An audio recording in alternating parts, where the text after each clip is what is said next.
Compounding के फार्मूले के बारे में कि पी हो गया, टी हो गया और आर एक ही चीज़ पे डिपेंड करते हैं। तो अगर मैं बात करूँ तो ये कंपाउंडिंग का फार्मूला है आपका।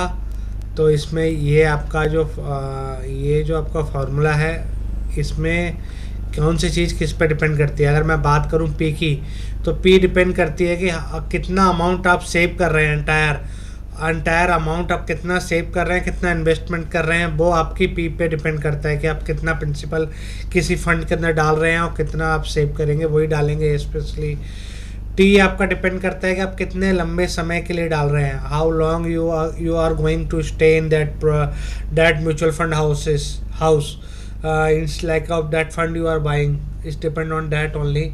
And one of the most powerful चीज़ है टी। टाइम बहुत चीज़ें बताता है कि आपका रुपया किस एंगल से डिवाइड हो, किस टाइप से बढ़ेगा और कितनी स्पीड से बढ़ेगा, ये सब कुछ टाइम पे डिपेंड करता है। फिर मैं एक चीज़ बताना चाहूँगा, ये जो कंट्रोल होता है वो इन्वेस्टर के हाथ में होता है, ना कि डिस्ट्रीब्यूटर के हाथ में होता है, ना कोई म्यूचुअल फंड हाउस के हाथ में होता है, बस एक इन्वेस्टर के हाथ में होता है। अगर पी की भी बात करूँ तो ये भी कंट्रोल किसके हाथ में होता है, इन्वेस्टर के हाथ में होता है। फिर अगर मैं आर की बात करूँ तो आर डिपेंड करता है कि आर जो डिपेंड करता है वो इन्वेस्टर के कंट्रोल के ऊपर डिपेंड करता है, जिसमें वो एसिड एलोकेशन की बात करता है कि भाई एसिड एलोकेशन वो किस साइकिल में कितना कितना कर रहा है, उस पर डिपेंड करता है।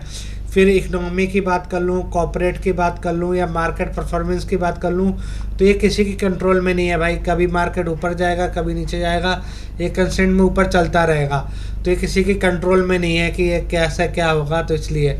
फिर मैं परफॉर्मेंस की बात कर लूँ, अंडर परफॉर्मेंस की है, आउट परफॉर्मेंस की, इक्वल परफॉर्मेंस की बात कर लूँ, तो ये जो कंट्रोल होता है ना, ये कंट्रोल होता है फंड मैनेजर के हाथ में, ये होता है इन्वेस्टमेंट मैनेजर के हाथ में। मतलब जो आपका डिस्ट्रीब्यूटर है उसको पता होना चाहिए साइकिल कौन सी चलने वाली है, कौन सी नहीं चलने वाली है।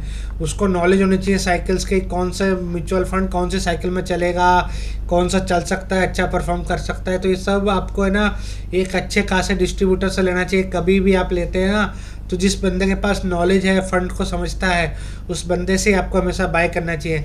बाकी आप कभी भी मुझसे बाय करना चाहें तो आप मेरा आईडी लिख लीजिए, आप इसके थ्रू मुझे मेल कर सकते हैं।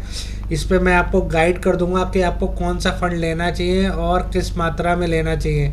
तो मेरी मेल आईडी arvind.pimg@gmail.com है। आप इस पर मुझे मेल कर सकते हैं, जिस पर मैं पूरा रिस्पांस करने की पूरी कोशिश करता हूँ। काफ़ी मेल्स आते हैं, उसके बावजूद भी मैं आपको रिस्पांस करूँगा इस मेल पे। Thank you, have a nice day.